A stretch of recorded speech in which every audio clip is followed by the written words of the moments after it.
So what's the best camera for YouTube this year? In this video, I'll be comparing the Canon M50 to the Canon M6 Mark II. Let's get it.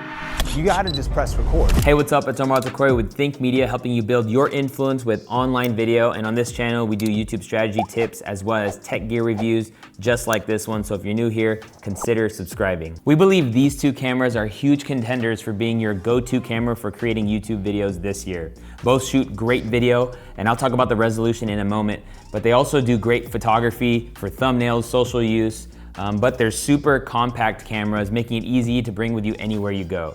They're both Canon mirrorless cameras, and they both take the same lenses, and that are Canon EF-M lenses. They both have great autofocus with face detection, making it super simple to film yourself or vlog. Although both these cameras have many similarities, I want to talk through some of the differences to help you make a decision if either one is best for you or if it's time that you should upgrade from your Canon M50. The first category I want to talk about is price. The Canon M50, which bought refurbished on Canon's website, is around $470 for just the body, but if you wanted the kit lens, it's literally only $10 more. And so for $480, you can be good to go as far as your camera and lens setup. On the other hand, because the M6 Mark II is a little bit of a newer camera, it retails for $850 for just the body, and if you wanted to upgrade to the kit lens, which also comes with the Viewfinder attachment, that's gonna be right around $1,100. So if you do wanna check out the refurbished deals on the Canon M50 right now on Canon, make sure you check out the link in the description below. So because of the price difference, I would say the Canon M50 looks way more appealing, especially if you plan on getting into YouTube and wanting to invest into a lot of things like the tripod, like the lighting, and like the microphone. So the Canon M50 probably gets my vote when it comes to pricing. Now, investing in just the camera and the lens isn't something you just want to consider, especially when shooting YouTube videos. There's audio, stabilization, like a tripod, or lighting as well.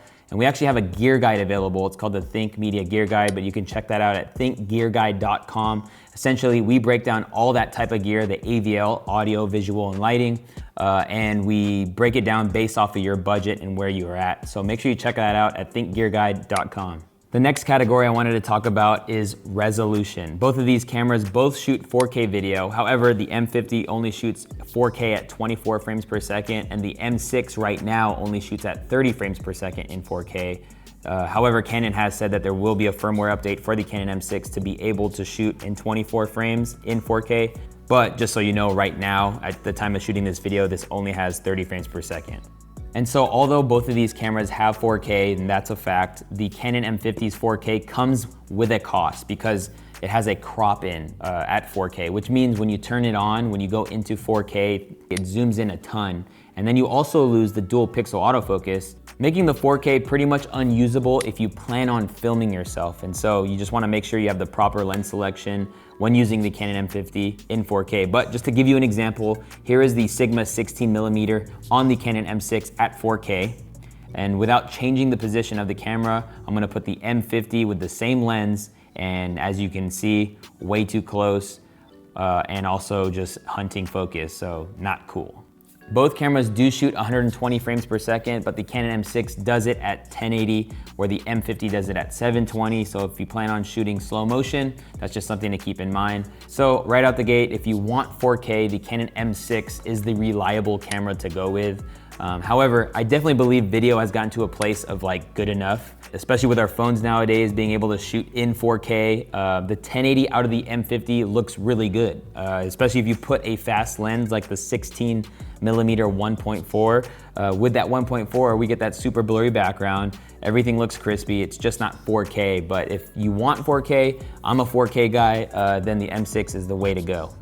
Now there is a slight workaround with these both being crop censored cameras. There is an adapter that makes these cameras kind of like full frame, which is really cool, and that is the VILTROX adapter. We talk a lot about this adapter on this channel, and we made a video on it if you want to learn about this. It's a super cool accessory. If you have any Canon camera that has an EF-M mount, look into this adapter. It essentially turns in your crop censored camera into full frame, and then it allows you to put on the Canon EF glass, which, like, if you have a nifty 50 lying around, is super cool to use, or if you want to use, you know, the whole line of lenses that Canon offers in EF mount. And then again, if you are using 4K on the Canon M50, this will help that crop factor a little bit too. So just keep that in mind. Super cool thing. Check out that video. What's also cool about the Canon M6 Mark II is that it supports UHS 2 SD cards, simply meaning because it reads this kind of SD card that write speeds will be a lot faster. So if you take a ton of photos in burst mode, it'll just load onto the card super fast than using a UHS-1 card. And also if you're shooting 4K video, it's helpful for that arena as well. Question for you, do you think 4K matters when creating content online? Let me know in the comment section below. We actually preach on Think Media that it is the content you're creating, not the camera you're using. And so I definitely would say it doesn't matter that much, but I definitely love my 4K, I would say that. Now the next category is ergonomics. Both cameras look awesome, have great design. In hand, they both feel really great. The Canon M6 Mark II has a flip up tilt screen, while the M50 has a flip out fully articulating screen, something to keep in mind. Personally, I don't have a preference. However, it's important to note that because the M6 has a flip up screen, you most likely need to invest in a cold shoe relocation mount, and so that you can see yourself while you're filming with a mic on the camera. If you put a mic on the cold shoe mount, you're gonna obstruct the view from the viewfinder itself, and so that relocation mount is kind of necessary if you wanna get good audio out of your camera. For the M50, because it has a flip out screen, you won't need anything. So with its low price point already, that's also nice that you don't need to invest into a relocation mount. So that's something to keep in mind. And so because of the way the screens are, what's cool about the Canon M50 is you can shoot really high because now the screen can point right down at you. Whereas if you're shooting on the Canon M6 Mark II, the best thing you can do is this, but then if you're shooting up, you can't really see from underneath the camera. Another note to make about the M50 is that it has a viewfinder built in, which is nice. However, the M6 Mark II does not have a viewfinder. You can purchase an electric viewfinder and put it at the top for around $200.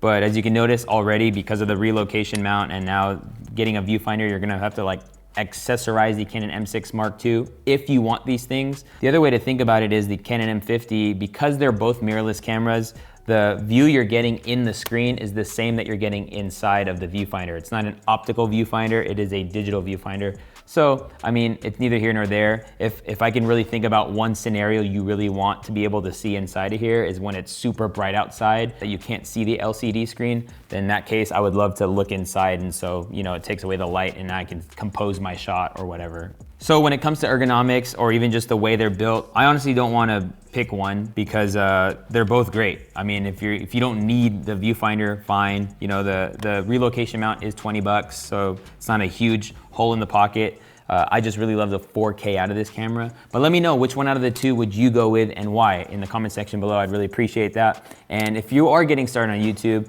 I would definitely go with the Canon M50, you know, because of its price point and the need to actually build everything out from the camera. You could stay under $1,000 to even start shooting YouTube videos, which can get you really, really far. So I would crown the Canon M50 best all-around camera for YouTube this year. Just meets the needs for most people. I don't think everybody needs 4K, especially their laptops most people can't handle 4K editing, and so still a great camera. Even though it's been out for a little bit, I would still invest in it if my budget allowed. However, I would crown the Canon M6 Mark II best 4K camera for YouTube because of its reliability in 4K, no overheating issues, no crop factors, great autofocus. It's just a great 4K camera. And I would even say nowadays 4K is becoming a little bit more mainstream. But even then, if you wanted to future-proof yourself, 4K will be the standard all around. Well, there you have it, the Canon M50 versus the M6 Mark II.